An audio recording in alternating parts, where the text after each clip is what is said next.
Bonjour. Les travaux du Conseil exécutif de l'UNESCO viennent de se terminer. C'est l'occasion de faire un bilan. Nous avons beaucoup travaillé, nous avons travaillé le samedi, nous avons travaillé souvent jusqu'à minuit, mais c'est au service d'une très belle organisation. Une organisation qui, faut-il le rappeler, d'abord une organisation de valeurs, de promotion des droits. Je donnerai deux exemples, l'inclusion du handicap, mais aussi un nouveau programme qui s'appelle l'éducation pour la paix, un programme important qui vise à lutter contre l'antisémitisme, à lutter contre la radicalisation notamment, à promouvoir bien évidemment l'éducation.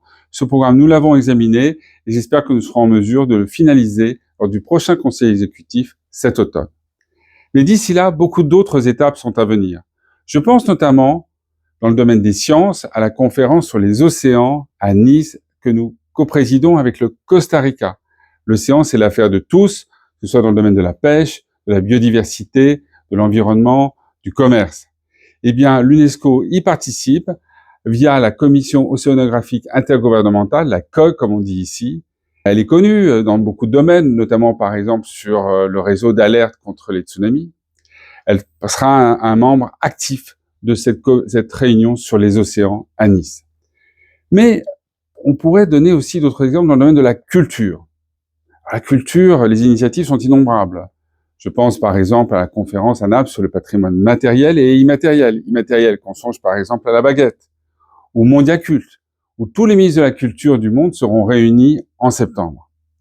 Mais deux initiatives particulièrement retiennent mon attention. La première, c'est celle qui porte sur l'inscription sur la liste du patrimoine mondial, je l'espère, des mégalithes de Karnak. En tant que Breton, je suis un partisan actif de cette proposition et c'est la reconnaissance de cette valeur mondiale universelle.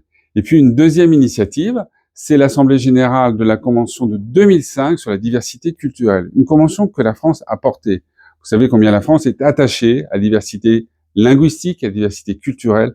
C'est d'autant plus important dans un monde qui est aujourd'hui menacé par une forme de standardisation, qui est menacé aussi par les risques que fait porter, par exemple, l'intelligence artificielle, les changements technologiques. Donc, cette promotion de la diversité culturelle et linguistique est essentielle. Après toutes ces initiatives, il sera temps d'aborder la conférence générale de l'UNESCO.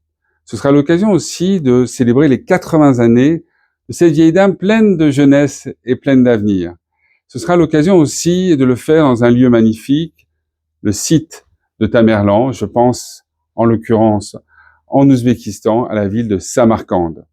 À l'occasion de cette conférence générale, nous écouterons bien sûr Audrey Azoulay, notre compatriote, dresser le bilan remarquable de toutes les actions qu'elle a pu mener pour renforcer la réputation, pour multiplier les actions, les projets, les ressources de l'UNESCO depuis qu'elle est directrice générale en 2017. Ce sera l'occasion aussi de passer le relais à son successeur ou sa successeuse.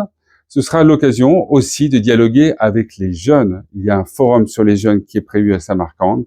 Et quoi de mieux que de les écouter, de les entendre pour parler de l'avenir. Merci.